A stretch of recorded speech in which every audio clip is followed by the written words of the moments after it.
You learned that in the military too, right? Okay, so we're just having some after conversation here, okay? I forgot what I was gonna say, so y'all help me out. Well, we had just asked Paul, if he ever felt like when he was in the military, like his life was like on the line. He was scared for his life. Yeah. Well, when I first got into service and started going to my MOS training and all that kind of stuff, well, I wanted to go to Vietnam and I wanted to be a door gunner on a Huey helicopter. That's what I wanted to do. But they cut orders on the first half of the class according to where your last name fell. Aged down to so far, went to Vietnam. The others stayed at the same place, went to another helicopter school, and that was me. I had to stay and go through Chinook school. Mm-hmm. And so once I finished that, I had changed my mind. I don't want to go to Vietnam. You know, but it was too late. Yeah. They told us we might as well get ready, go on home and take our leave and get business taken care of because we was headed to Vietnam. No, Yeah. as soon as we got back. So, Yeah. and that's where I ended up. I ended up in the first air cab in A company, and our motto was "Can do." Yes, we can do anything that needs to be done. Wow. You know, so, but anyway, you're on pins and needles when you're in a war zone. 24 hours a day, whether you know it or not. And sometimes you bring that home with you. And sometimes you can't get rid of it. Mm-hmm. And so And I can make you jump, man. that's called PTSD. Yep. And I do have PTSD, and I do do a lot better. I do fly off the handle sometimes. I'll clean the house out when I do. Mm-hmm. But do a lot better now on medication, and I got a different attitude about everything. So Thanks for sharing that. That's good. So some guy that's struggling right now, maybe he served his years and he's home now and he's struggling with PTSD, but he's too embarrassed or has that mentality, I don't want to reach out for help even though it's readily available. What advice can you give that person that's struggling with that? He needs to get help as soon as he can. Okay. Because sooner the better. Mm-hmm. And it does make a difference. Because if you don't get help, you're going to mess up. Yeah. I'm telling you. Yeah. Big time. You'll end up serious trouble. Yeah.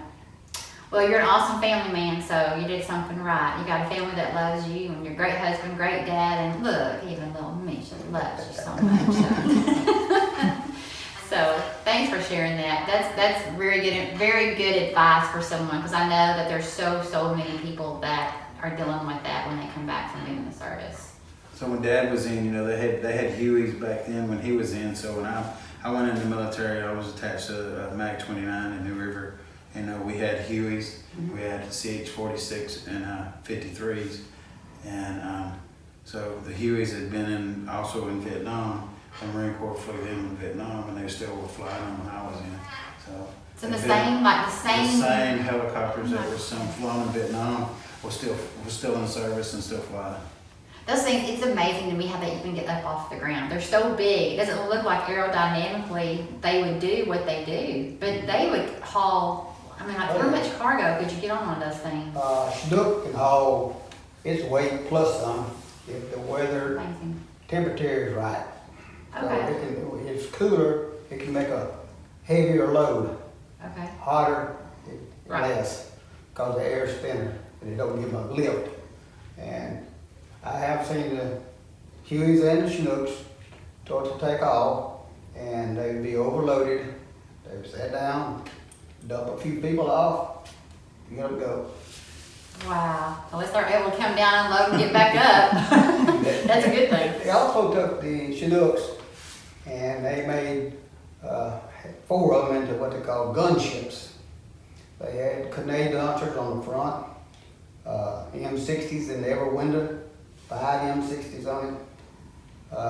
They had the grenade launchers, rocket pods, on the outside on both sides, 50 calibers mounted on the rocket pods. And when they would call for help, they would come in and they light up the sky coming in with firepower. Wow. And before they even got everything unloaded and set up, they had 4 to start off with. They crashed 1. So they left them 3. Mm. And when I left them over, we only had 2 left. Uh-oh. So one of them had shot himself down. He was going into a gun run, and one of the 60s, the pin come out on the side, tilted to 50 up. They shot the blades off. Oh, God. Wow. Killed the whole crew. Oh, That's it. how many were on there? How many? There's a pilot, co-pilot, 2 gunners up front, 2 gunners in the back, and 1 on the ramp. Wow. Man. Did you see that happen? I didn't see it happen. Okay. Were you ever on Chinook or up in the air when it came under attack? Did you ever experience Well, that? I flew lots of places with the company commander. We would take parts and wings and different things to LZs and drop them off, eating food for the troops to fix their helicopters or whatever they needed. We'd haul it to them. Mm-hmm. And he always flew pretty high in the air.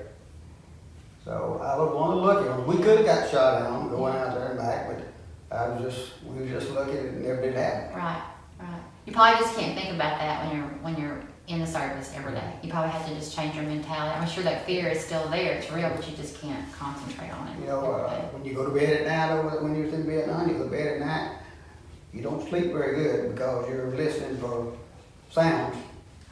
Always on And if you have a mortar attack there in the night, you don't get nothing when you come up out of that bunk. yeah, You head for the bunker yeah. in your underwear, whatever you got on. That's where you go. Get to safety. So when we was growing up as kids, and when Dad come back from Vietnam, we were little.